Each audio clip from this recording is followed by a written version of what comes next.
Hi, welcome to the Metaphysics Hour. I'm your host, Rory Colgan. Today, we are going to talk about something that, of course, is near and dear to my heart, and it's the energy debate. And when we're talking energy, we're not talking power bars and Gatorade, we're not talking brown rice versus popcorn or potato chips. We're actually talking about the energy that you and I use to communicate. You know, what's powering your computer right now, your phone? What's powering the lights, my computer? All of this requires energy. Throughout the years, we have slowly but surely evolved our understanding of technology, and we have advanced our understanding to a high degree.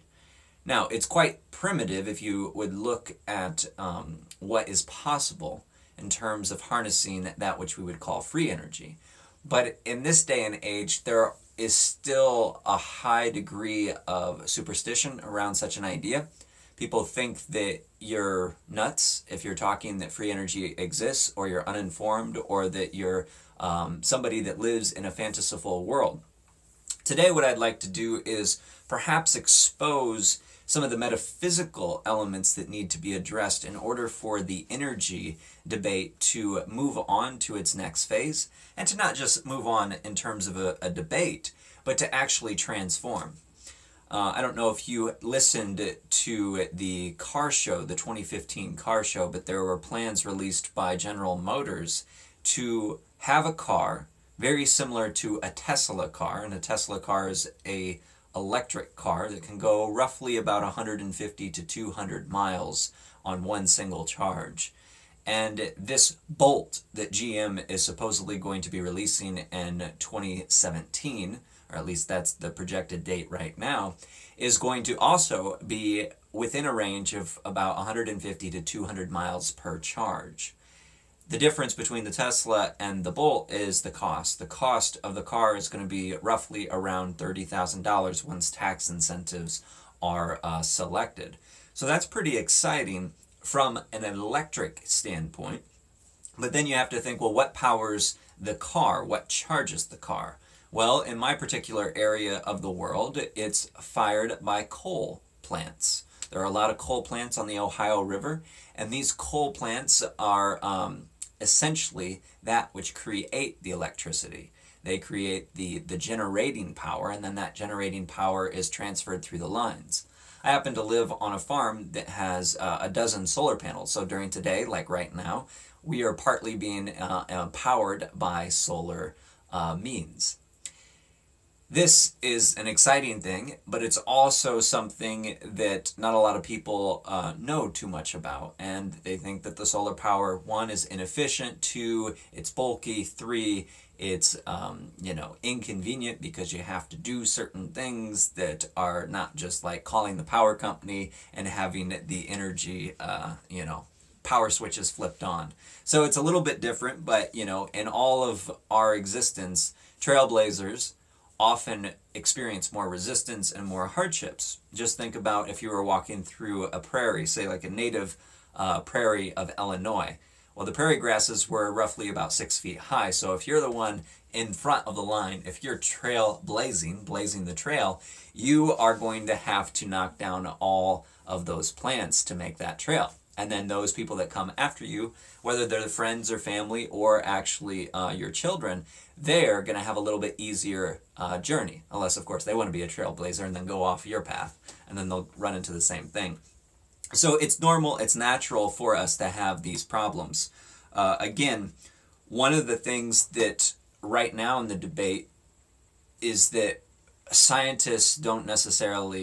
scientists that are within the college realm, within the bubble of our, quote-unquote experts, they do not even believe that it's possible with today's technology. However, I wanted to expose a couple facts that I thought were pretty interesting, just to see if that's not the case. So this, you'll find the links for this information in the description of this video. And here we go, I'm quoting. According to the Institute for New Energy, as of 1997, the U.S. Patents Office has classified over 3,000 patent devices or applications under the Secrecy Act, or the secrecy order. Title 35, U.S. Code sections 181 through 188. 3,000. 3,000 devices are secret. What's happening to these devices? Well, we don't know because it's a secret. Secrecy is a double-edged sword. You have the benefit, if you're a good person, of hiding information from bad people, people that would do other people harm, say how to build a nuclear bomb. That's probably good information to hide from people that are insane and deluded and very vengeful, because they don't really care about the consequences. They know that they're hurting and they want to lash back. So if they could lash back with a bigger hammer, they would do it. So in that sense, secrecy is very helpful. But the other side of the spectrum, which is something that we as the people need to be more aware of, not just American citizens, but as human beings, is that if you hide bad things from good people, those bad things can continue to do what they're doing. We could get into the drug wars and see how this illegality of drugs is in part creating a shady shadow business that powers all sorts of interesting things that I can't even get into because I'm not an expert of, nor have I studied that subject well enough. But I do know that if you hide bad things from good people, the bad things have the possibility of spreading, just like any virus can spread if it's not contained. So if we don't know what's actually happening, we, the good people, or the people that strive to do well and try not to harm other people, cannot be as effective as we could. It's like a white blood cell going through the body, but not recognizing the disease, and so therefore just letting the cancer spread.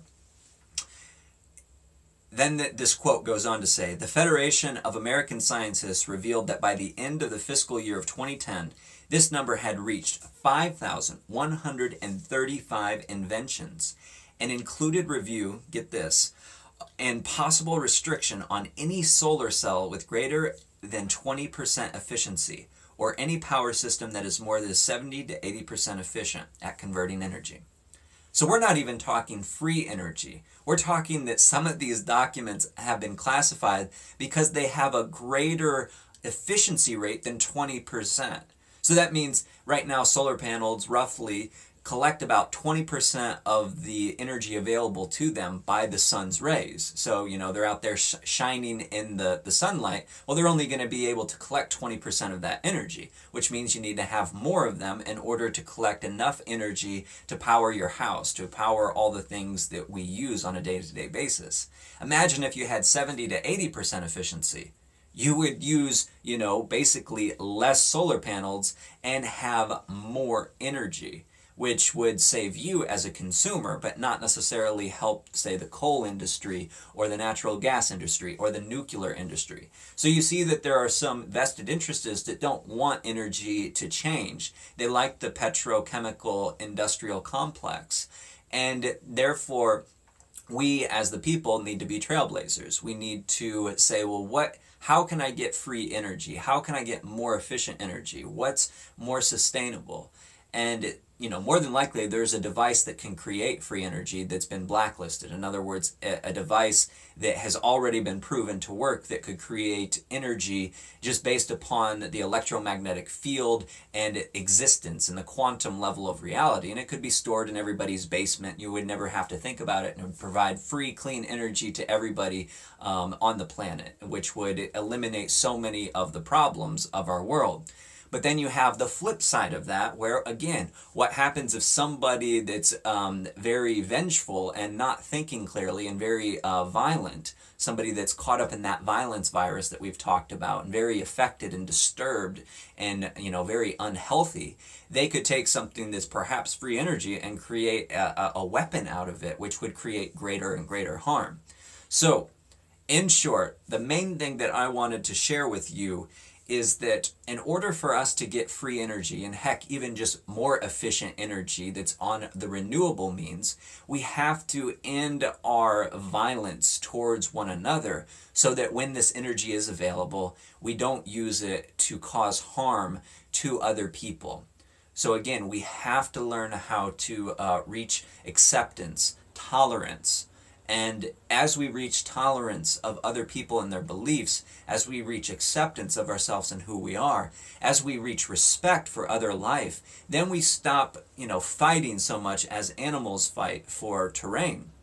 But we, as these superior animals, have an infinite capability to be more animalistic than even the animals, because most animals, say if they're fighting for breeding rights, they won't fight to the death. Sometimes they will, but more than likely they won't, because their life isn't worth their right to breed. And yet we as a species fight over all sorts of things to the death, not just breeding, but land, resources, all sorts of resources. And then we also have the fear fight. We fight because we're afraid. And we'll fight to the death because we're afraid. So we have to end the fear, and those qualities of love, acceptance, tolerance, and respect for human life, and then all other life, will surely help. This is Rory Colgan from the Metaphysical Hour. I hope I've given you something to think about in terms of free energy and things that we need to do in order to help these things get off the shelf and into our homes and throughout the world to make the planet a little bit healthier, a little bit more prosperous, and a little bit more just. Talk to you later.